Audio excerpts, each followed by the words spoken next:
جائز ہے یا ناجائز ہے؟ بنت اختر یو پی سے.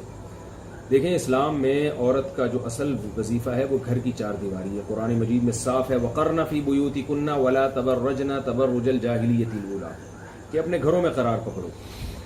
مجبوری ہو تو جاب بھی کر سکتی ہیں. تو جب بیٹا ماشاءاللہ جوان جاب کر رہا ہے تو والدہ کو کے لیے افضل یہی ہے، بہتر یہی ہے کہ وہ شریعت کے مزاج کے مطابق یہی ہے کہ وہ گھر میں رہے.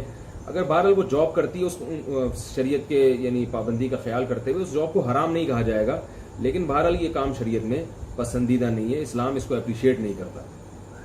الا یہ کہ کوئی ایسی جاب ہو جس میں انسانیت کی خدمت ہو، جو خواتین ہی کر سکتی ہیں، جیسے کوئی گائنی کی ڈاکٹر ہیں، یا کوئی ایسی جگہ ہے جہاں بعض ایسے چیزیں پرچیز کرنی ہوتی ہیں. خواتین کے کچھ لباس ہوتے ہیں جو مردوں کے لیے ان کو سیل کرنا حیا کے خلاف ہوتا ہے.